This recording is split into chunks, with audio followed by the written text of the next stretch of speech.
Jubin bro, Janhvi കപൂറിന് food poison അടിച്ചു. എന്തായിരിക്കും കാര്യം? അൺഹൈജീനിക് ഫുഡ് ഹാബിറ്റ്സ് ആയിരിക്കുമോ? ജാൻവി കപൂറിൻ്റെ കേസ് പറയുമ്പോൾ നമുക്ക് അവരൊരു സെലിബ്രിറ്റിയാണ്. അവർക്ക് ചിലപ്പോൾ അൺഹൈജീനിക് ഫുഡിൻ്റെ കാര്യത്തിലാകണമെന്ന് ഉറപ്പ് പറയാൻ പറ്റില്ല. കാരണം ഡയറ്റീഷ്യനൊക്കെ എന്താണ് സോഴ്സ് കേട്ടിട്ടില്ല. പക്ഷേ ഒരു സെലിബ്രിറ്റി സ്റ്റൈലിൽ നിൽക്കുന്ന ആൾക്കും ഫുഡ് പോയ്സൺ അടിച്ചെങ്കിൽ നമ്മുടെ തോട്ട് പ്രോസസ്സ് മാറേണ്ടതുണ്ട്. കാരണം അൺഹൈജീനിക് ഫുഡ് മാത്രമായിരിക്കില്ല കാരണം. ഇപ്പം ജാൻവി കപൂറിൻ്റെ ഒക്കെ ഞാൻ കണ്ടിട്ടുള്ള വീഡിയോസിലൊക്കെ കുറച്ച് മര്യാദയ്ക്ക് ഭക്ഷണം കഴിക്കണമാണ് കണ്ടിട്ടുള്ളത്. ഐ മീൻ സാധാരണ എല്ലാവരും കഴിക്കുന്നതിൻ്റെ അളവാണ് അവർ മെയിനായിട്ട് ശ്രദ്ധിക്കുന്നുണ്ടാവുക.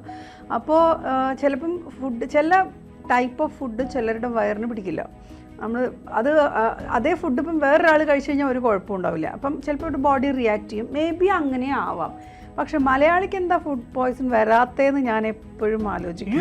ഇപ്പം ഭീകരമായി വരുന്നുണ്ടല്ലോ. പക്ഷെ ഒരു കാര്യമുണ്ട്, ഞാൻ ഇപ്പം പറഞ്ഞല്ലോ. ഇപ്പം ജാൻവി കപൂറിൻ്റെ കാര്യം പറയുമ്പോൾ ജാൻവി കപൂർ ഏറ്റവും കൂടുതൽ അവർക്ക് ഇഷ്ടം അവർക്ക് സൗത്ത് ഇന്ത്യൻ ഫുഡ് കഴിക്കാനാണ്. അവർ മറ്റേ ഗീ ഇഡ്ഡലി, പൊടി ഇഡ്ഡലി, അങ്ങനത്തെ ദോശയും ഒക്കെ കഴിക്കാനാണ് താല്പര്യം ഉണ്ടെന്ന് അവർ എപ്പോഴും കഴിക്കുന്ന വീഡിയോസ് അവർ ഷെയർ ചെയ്യാറുമുണ്ട്. പക്ഷേ മലയാളിയെ സംബന്ധിച്ചിടത്തോളം ഈ പറയുന്ന മലയാളിക്ക് എന്തോ ഒരു ഹിഡൻ സാധനം ഉള്ളിൽ കിടപ്പുണ്ട്. കാരണം നമ്മൾ ചില സാധനം തട്ടുകടയിൽ കഴിച്ചാൽ നമുക്ക് ഒരു കുഴപ്പം വരാറില്ല. പക്ഷെ അവിടെ യൂസ് ചെയ്യുന്ന എണ്ണ ഒരു 10 തവണ ഒന്നാലോചിച്ച് നോക്കി. ഏറ്റവും രുചികരമായി ഭക്ഷണം കഴിക്കുന്ന ആൾക്കാരെ നോക്കണമെങ്കിൽ നിങ്ങൾ തട്ടുകടയിൽ പോയി നോക്കിയാൽ എന്ത് ആസ്വദിച്ച് അവർ ഭക്ഷണം കഴിക്കുന്നത്. ഇവർ ഒരു 7 സ്റ്റാർ 5 സ്റ്റാർ ഹോട്ടലിൽ പോയിരുന്നിട്ട് പാസ്ത കഴിക്കുമ്പോൾ ഈ സന്തോഷം അവരുടെ മുഖത്ത് കാണാം, സംതൃപ്തി അവരുടെ മുഖത്ത് കാണത്തില്ല. പക്ഷെ അവിടെ ഒരു പെർസ്പെക്റ്റീവൽ വ്യത്യാസം ഉണ്ട് കേട്ടോ. അതായത് ഇമീഡിയറ്റ്ലി ഒരു ഫുഡ് പോയ്സൺ അടിക്കില്ല എന്ന് പറയുമ്പോഴും ഒരു ദീർഘകാല വീക്ഷണത്തിൽ നമ്മൾ നോക്കുകയാണെങ്കിൽ നമ്മുടെ ഫുഡ് ഹാബിറ്റ്സിനെ നോക്കിക്കഴിഞ്ഞാൽ ജങ്ക് ഫുഡ് എന്ന് മാത്രം പറഞ്ഞാൽ പോരാ. ഈ വറുത്തതും പൊരിച്ചതും കരിച്ചതുമായിട്ടുള്ള ഈ സാധനങ്ങളാണ്. അതും വൈകുന്നേരങ്ങളിലാണ് ഇത് കൂടുതലും കഴിക്കണേ. നമ്മളെപ്പോഴും പറയുന്നത് വയറിന് ഉറപ്പ്, നമ്മൾ ഉറങ്ങുന്നതിന് മുമ്പ് വയറിന് റെസ്റ്റ് കൊടുക്കേണ്ട ലൈറ്റ് ഫുഡ് കഴിക്കണം എന്ന് പറയുന്ന സമയത്താണ് നമ്മൾ ഈ ദഹിക്കാൻ 12-20 മണിക്കൂർ വേണ്ടി വരുന്ന സാധനങ്ങളെല്ലാം കൂടെ അടിച്ചു കയറ്റുന്നത്. ഒട്ടും ഹൈജീനിക് അല്ലാത്ത രീതിയിൽ ഈ നോൺ വെജ് ഫുഡാണെങ്കിലും ശരി, വെജിറ്റേറിയൻ ഫുഡാണെങ്കിലും ശരി, ഷവർമ എല്ലാം. അതായത് ഞാനിപ്പോൾ നോൺ വെജിന്ന് എല്ലാം കൂടെ ചേർത്തിട്ടാണ് പറയണത്. ഈ മറ്റേ നരകത്തിലെ കോഴി അങ്ങനത്തെ സംഭവങ്ങളൊക്കെ ഉണ്ടല്ലോ, ഇതൊക്കെ എല്ലാം അടിച്ച് കയറ്റുന്നത് ഈ വൈകുന്നേരങ്ങളിലാണ്, ഈ തട്ടുകടകളിൽ തന്നെ. നമ്മളിവിടെയൊക്കെ റോഡ് സൈഡിലൊക്കെ നോക്കുമ്പോൾ ചില സ്ഥലത്ത് ബിവറേജിനേക്കാളും വലിയ ക്യൂ ആണ് ചില കടകളുടെ മുന്നിൽ. പക്ഷേ അവരുപയോഗിക്കുന്ന സാധനങ്ങൾ എന്തൊക്കെയാണ്, ആ ഓയിലിൻ്റെ ഒരു ക്വാളിറ്റി, അതിലുപയോഗിക്കുന്ന ഇൻഗ്രീഡിയൻസിൻ്റെ ക്വാളിറ്റി, ഇതിനെക്കുറിച്ചൊന്നും നമുക്കൊന്നും അറിയില്ല. സിമ്പിളി നിരോധിച്ച ഫുഡ് കളറൊക്കെ പുഷ്പം പോലെ എടുത്തിട്ടാണ് ഉപയോഗിക്കുന്നത്. ഇതൊക്കെ വരും. പറയപ്പെടുമ്പോഴും ഇത് ഇല്ലാത്ത ഹൈജീനിക്കായി നല്ല ഫുഡ് കൊടുക്കുന്ന ക്വാണ്ടിറ്റിയും ക്വാളിറ്റിയുള്ള ഫുഡ് കൊടുക്കുന്ന തട്ടുകടകളുണ്ട്. പക്ഷെ അത് എത്ര ഉണ്ട് നമ്മൾ അല്ല, ഇത് ഈ രീതിയിൽ വിളമ്പുമ്പോഴും ഈ അവരുടെ സൈഡിൽ നിന്നും ഒരു വാദമുണ്ട്. ഞങ്ങളിപ്പോൾ ഈ ടേസ്റ്റ് എംപ്ലിഫയേഴ്സ് ഒന്നും ആഡ് ചെയ്തില്ലെങ്കിൽ ആൾക്കാർ അത് താല്പര്യപ്പെടുന്നില്ല. ഇതൊക്കെ ആഡ് ചെയ്യുമ്പോൾ ആർട്ടിഫിഷ്യൽ ഫ്ലേവേഴ്സ് വരുമ്പോഴുള്ള ടേസ്റ്റിനാണ് ആൾക്കാർ കൂടുന്നത്. ഞാനൊരു കാര്യം പറയാം. ഒരാഴ്ച മുമ്പ് വന്നൊരു ന്യൂസാണ്. നമ്മളിവിടെ സാധാരണ കൊച്ചിയിലൊക്കെ നടക്കുമ്പോൾ കഴിച്ചിരുന്ന സാധനമാണ് കപ്പലണ്ടി. ഈ ഒരാളെ പിടിച്ചു, എന്തൊരു ബിജു പൂജാരി അങ്ങനെ എന്തോ പറഞ്ഞൊരു അയാൾ ഒളിവിൽ താമസിച്ചിരുന്നത് കപ്പലണ്ടി കച്ചവടക്കാർ താമസിക്കുന്ന ഇവിടുത്തെ കക്കൂസ് മാലിന്യം കൊണ്ട് തള്ളുന്ന ചതുപ്പിൻ്റെ നടുക്കുള്ള വീട്ടിലായിരുന്നു എന്ന്. അപ്പം മനസ്സിലാദ്യം പോയത് ഇയാളെ പിടിച്ചു എന്നുള്ളതല്ല, നമ്മൾ നമുക്ക് വിൽക്കുന്ന ഈ കപ്പലണ്ടി ബാക്കി വന്ന് ഇവർ ഈ വീട്ടിലായിരിക്കും തിരിച്ച് കൊണ്ടുവയ്ക്കുന്നുണ്ടാവുക. പക്ഷെ എന്തായാലും ആ വാർത്ത വായിച്ചതിന് ശേഷം പിന്നെ കപ്പലണ്ടി കഴിക്കാൻ ഇവിടുന്ന് തോന്നിയിട്ടില്ല. സിമ്പിളായിട്ടുള്ളൊരു സാധനമാണ് ഈ കപ്പലണ്ടി എന്ന് പറയുന്നത്. അതിനുപയോഗിക്കുന്ന മണ്ണ് എന്താ ഒന്നും നമുക്കറിയില്ല. നമ്മളിതിനൊരു വിശ്വാസത്തിൻ്റെ മുകളിൽ കഴിക്കാം. ഇപ്പോൾ കപ്പലണ്ടിയുടെ കേസ് ഇതാണെങ്കിൽ ബാക്കിയുള്ള സാധനങ്ങൾ എന്തായിരിക്കും? അല്ല, ഈ പലപ്പോഴും കൊച്ചിയിൽ സ്ഥിരം സംഭവിക്കുന്ന ഒരു കാര്യമാണ് ഹോട്ടലുകളിൽ ഇൻസ്പെക്ഷൻ വരികയും ഹോട്ടലുകളിൽ ഇത്തരം പ്രശ്നങ്ങൾ കണ്ടുപിടിക്കുകയും അടച്ചുപൂട്ടുകയും ചെയ്യും. പിന്നെ വീണ്ടും കുറച്ച് അത് പറയുമ്പോഴേ ഈ പൂട്ടിയ ഹോട്ടലുകളുണ്ടല്ലോ, അത് ഒരാഴ്ച അല്ലെങ്കിൽ ഒരു മാസം കഴിഞ്ഞാൽ പിന്നെ പേര് മാറ്റിയിട്ട് വരും. കാരണം ചിലപ്പോൾ അവരുണ്ടാക്കുന്ന ഫുഡ് അത് തന്നെ ആയിരിക്കത്തില്ല. നമ്മളിപ്പോൾ പൂട്ടുന്ന ഹോട്ടലുകളുണ്ട്. അത് ഒരു മാസം കഴിയുമ്പോൾ അവർ വേറെ പേരിട്ടിട്ട്, ഇപ്പം ഒരാളുടെ പേരുള്ളതാണെങ്കിൽ അയാളുടെ ഭാര്യയുടെ പേരിലോ ബ്രദറിൻ്റെ പേരിലോ ലൈസൻസ് എടുത്തിട്ട് വീണ്ടും അതേ സാധനം തുടങ്ങും. നമ്മൾ ഹോട്ടലിൻ്റെ പേരൊന്നും ഹോട്ടലിൻ്റെ പേര് മാറ്റും, ഉറപ്പായിട്ടും പേര് മാറ്റും. നമ്മൾ തന്നെ ഇവിടെ തമാശയായിട്ട് നമ്മളിങ്ങനെ പറയാറുണ്ട്, ഒരു ഹോട്ടൽ തുടങ്ങി കഴിഞ്ഞാൽ ആദ്യത്തെ 2 ദിവസം മാത്രം അവിടെ പോയിട്ട് ഭക്ഷണം കഴിക്കുക. കാരണം അന്ന് ഒഴിക്കുന്ന എണ്ണ ആദ്യത്തേതായിരിക്കും.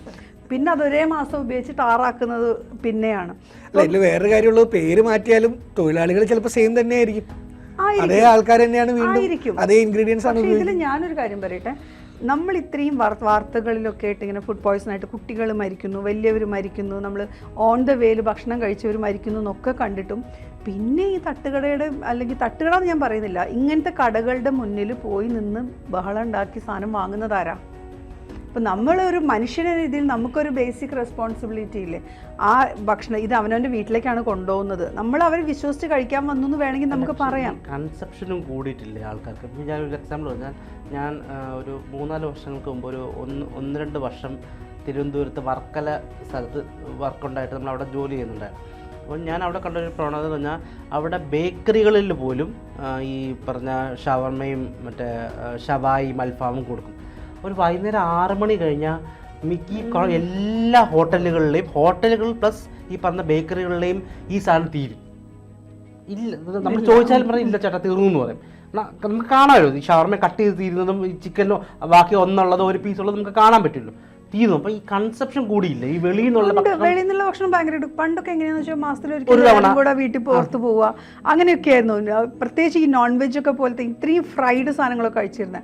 ഇപ്പൊ വൈകുന്നേരം ഓഫീസ് വിട്ട് പോകുമ്പോ പ്രത്യേകിച്ച് ഇപ്പോ എല്ലാവർക്കും കുക്ക് ചെയ്യാനൊരു മടിയുണ്ട്, അല്ലെങ്കിൽ ഒരുപക്ഷെ വീട്ടിൽ പണ്ടത്തെ പോലെ രണ്ടുപേരും വർക്കിംഗ് ആയിരിക്കും.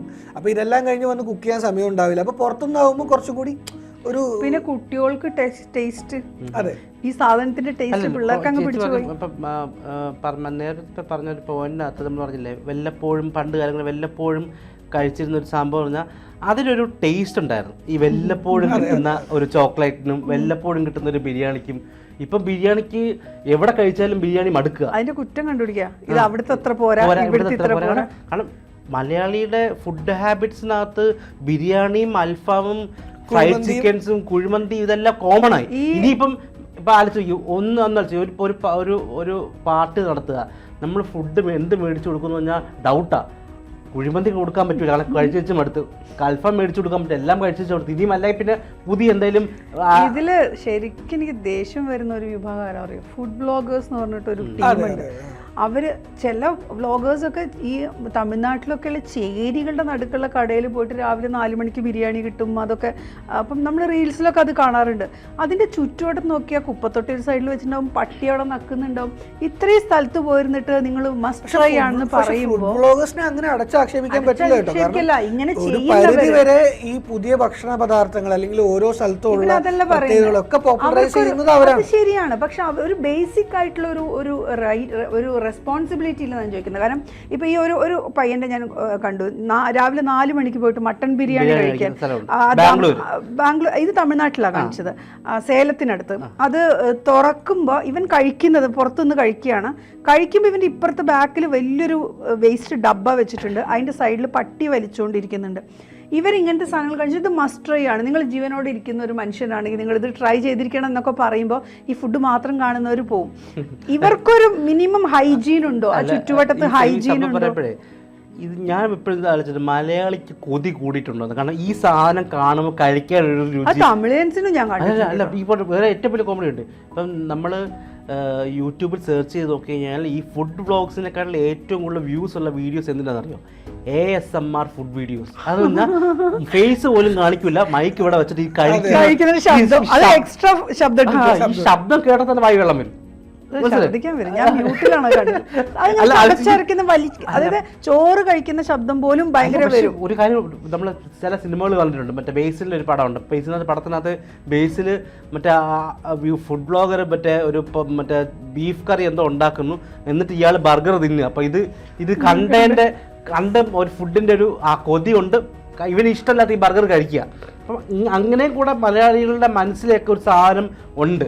പണ്ടൊക്കെ പറഞ്ഞാൽ കൊച്ചു പിള്ളേർക്ക് നമുക്ക് മുട്ടായി കണ്ട കൊതി തോന്നുന്നത്, പക്ഷെ ഇപ്പം എല്ലാവർക്കും ഉണ്ട്. അപ്പോൾ എല്ലാവർക്കും ഈ ഫുഡ് ഹാബിറ്റ്സ് അവർക്ക് ഇഷ്ടമല്ലെങ്കിൽ പോലും കഴിക്കണം എന്നൊരു നിർബന്ധം സാധനം ഇവരെ ആൾക്കാരിലേക്ക് അടിച്ചേൽപ്പിക്കുന്നുണ്ട്. പക്ഷേ മലയാളിയുടെ കൊതി നിയന്ത്രിക്കേണ്ടിയിരിക്കുന്നു. അതുപോലെ തന്നെ മലയാളിയുടെ ഭക്ഷണക്രമത്തിനെ കുറച്ചും കൂടി ഒന്ന് ചിട്ടയാക്കേണ്ടിയും ഇത്തരം എന്താ പറയുക പ്രിക്കോഷൻ എടുക്കുന്ന ഫുഡൊന്നും അല്ലെങ്കിൽ പോലും അത്യാവശ്യം ഹെൽത്തി ഫുഡ് കുട്ടികൾക്കെങ്കിലും നിങ്ങൾ വാങ്ങിച്ചു കൊടുക്കാം.